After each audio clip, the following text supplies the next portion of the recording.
Alrighty, section 9.4. This is a section about compositions of isometries, and we haven't learned about what those are, but we will today. Um, and we have two goals that go along with this. The first one is I can classify isometries, and the second one is I can find compositions of isometries. We're also going to deal with some things called glide reflections, and you'll find out what those are as well. So depending on when you're watching this, if it's in March, it's probably around Barbie Day. Did you know that there's a National Barbie Day? Because I didn't until I saw it online. Interesting. Barbies used to be really popular when I was younger. Don't think they're quite as popular now. But I will admit, I played with Ken dolls. That was the boy version of Barbies. It wasn't my choice. They're kind of forced on me, but whatever. I can admit it. So let's actually go start talking about section 9.4 now. So let's start off. A blank is a transformation that preserves distance or length. And that would be an isometry. And some people call them isometry. Isometries, isometry. Um, I think they can be pronounced both ways. So basically, an isometry is almost identically the same as a rigid motion because it preserves distance or length. And so far, we've learned about um, three that are isometries: translation, a rotation, and a reflection. And also, we're going to be learning about glide reflections, which are two isometries together into one. And it's just an example of, whoa, things are happening. All right, there we go. It's an example of what this theorem 9.1 is talking about. A composition of two or more isometries is an isometry. So we're gonna, and that's why the glide reflection is an isometry, because it's a composition of two of them. So we're gonna work on those compositions of multiple isometries. Um, so let's start off with our first theorem. Theorem 9, actually it's our second theorem now. Theorem 9.2. Which is the composition of reflections. So a composition of reflections across two parallel lines, and that's important when we're talking about two parallel lines, is actually going to end up being a translation. So that's how it works out. We have a composition of two isometries, and it becomes one isometry, which is a translation. So you can write it like this. We'll talk about the notation more in a bit. But if you look at it, we started with triangle ABC. We reflected it once over this one line. We ended up with that. Then we reflected it again over another line that's parallel to that first one. And if you look at it, it was like you took this original one and just slid it all the way over here. Fits right on top of there. I grabbed two of them there, but that's all right. So it is a translation then. All right, let's do an example with one of those. I think I have one here. Actually, let's look at notation first, I guess, and then we'll do an example. So, notation. This is how you write a composition of two reflections. And apparently that's not locked down there.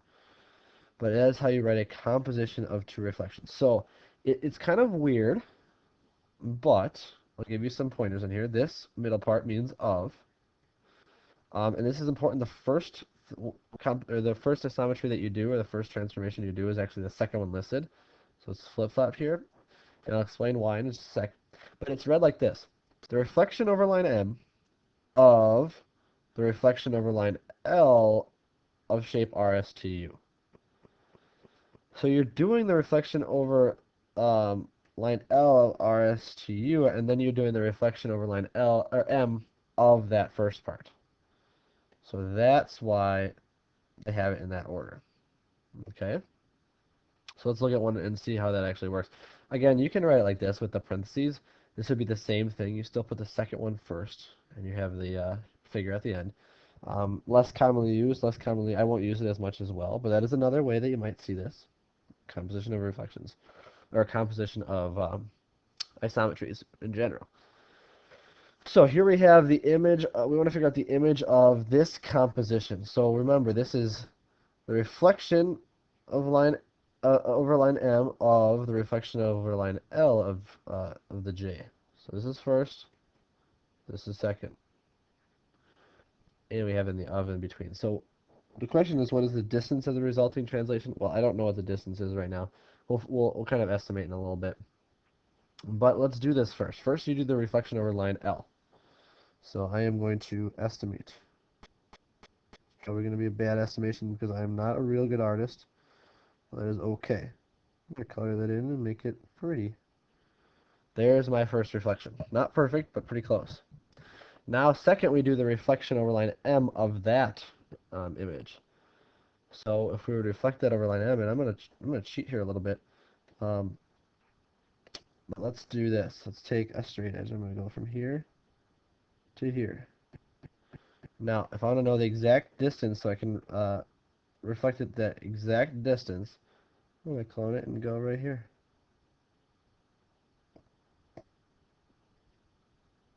Check that out.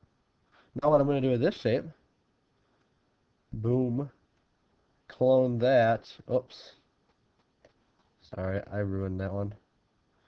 I'm going to copy or group those together. Clone that.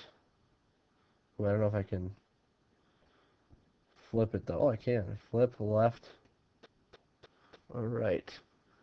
If I flip this, it is the reflected version, and I'm going to just have it right over here. There we go. Booyah. That is my last reflection. So if you look at it, originally, it looks like it was, since there was a composition of two reflections, it really was just sliding from here all the way over to here. Alright, so that would be a translation as well. Alright, so let's go on to a different composition of of isometries, and this one would be reflections again, only it's across two intersecting lines. It's going to end up being a rotation. So we can ignore this rotation stuff right now, but um, it's just going to be a rotation around this point. So we have triangle ABC, sorry, triangle ABC. We first reflected it once, and we ended up with triangle A prime, B prime, C prime. It was a reflection. Ooh, that was a really bad reflection. Let's try that again. Alright, and then it was reflected again over this intersecting line, which would be A prime, double prime, B double prime, C double prime. And if you look at it, it just ultimately was this one rotation. It went from here all the way over here, rotating about that intersection point. And you can kind of estimate the angle of rotation, which I would say is going to be about, it doesn't quite go through the origin, so whatever this angle would be, just a little under 90 degrees, or 180 degrees, would be your angle of rotation. So let's do an example of that. Two reflections over intersecting lines becomes a rotation. Very neat. So let's see, use the diagram below. What is the rotation, or the reflection across line B, which would be the second thing, of the reflection over line A. So it's first reflection over line A. So what I'm going to do here,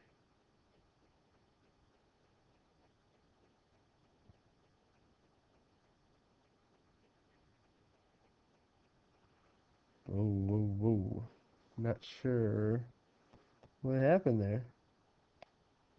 Oh well, I'm going to estimate. It's not going to be a perfect drawing, because it never is for me. But let's rotate it over here. What is going on?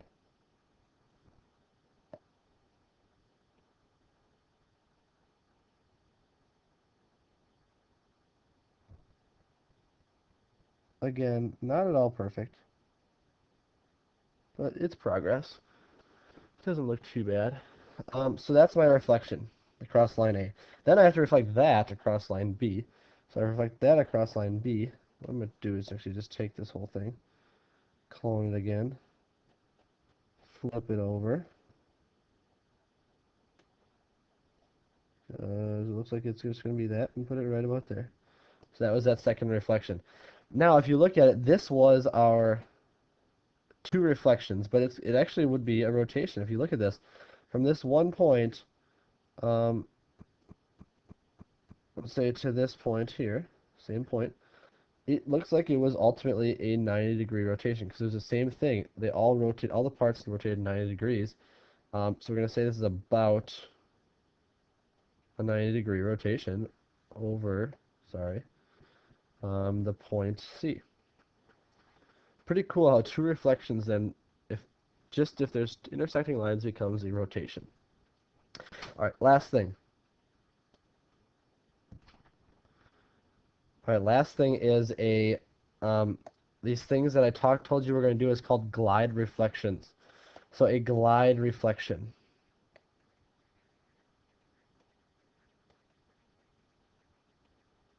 is a composition of a translation, that's the glide part. Whoa, whoa, whoa. Leave that there. And a reflection across a line parallel to the directions of the translation. So it's a translation. You slide it, and then you reflect it um, to the right or left of where it was um, slid to, essentially. So let's look at an example of that.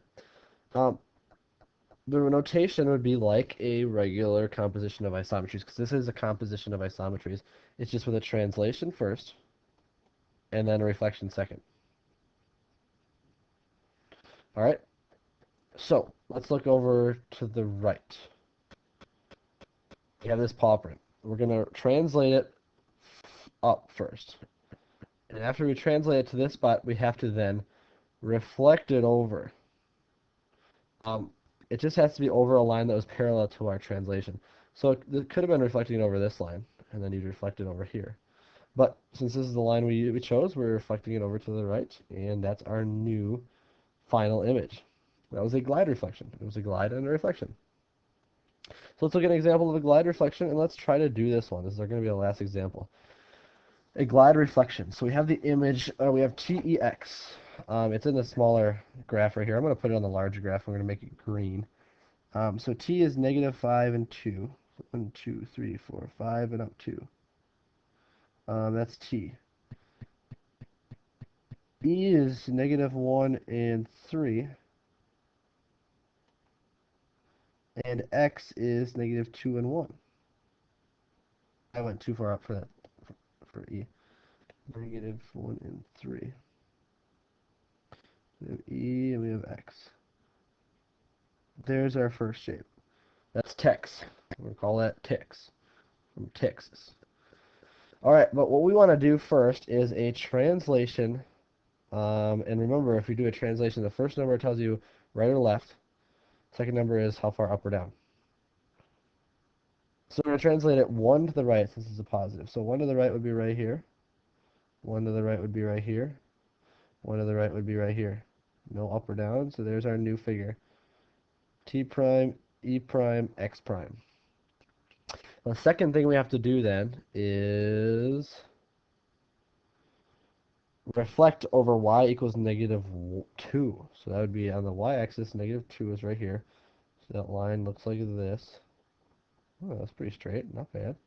And we want to reflect it over that. So to reflect it over that, we have to have all the same distances. So from here to here would be down 3. So we go down 3 from this one. And there's our new point. This one is down 1, 2, 3, 4, 5. So we go down 1, 2, 3, 4, 5.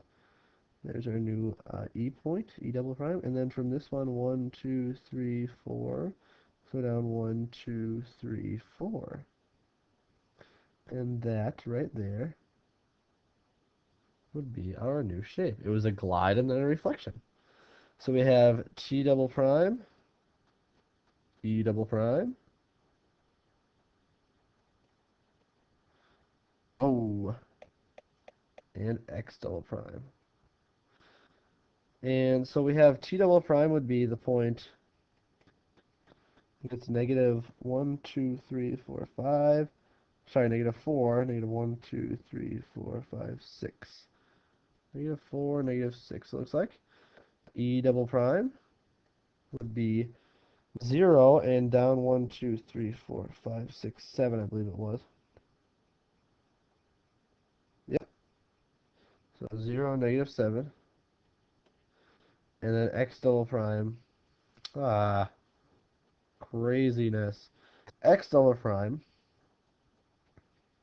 is negative 1 and negative 1, 2, 3, 4, 5. Negative 1, negative 5. That's what it looks like to me. There's our new shape TEX, the final image. So that's how you do a glide reflection on the coordinate plane. So what I'd like you to do to finish up is to answer the closing questions, which I think there's just an error analysis. I'd like you to try to figure out these, where the mistakes were. This one's a tricky one. You really got to know how to do your compositions of isometries. And then answer the closing questions. Don't worry about the homework right there for right now. All right, so hopefully you learned something about compositions of isometries and one specific one, which was glide reflections. Have a great rest of your day. Happy Barbie Day.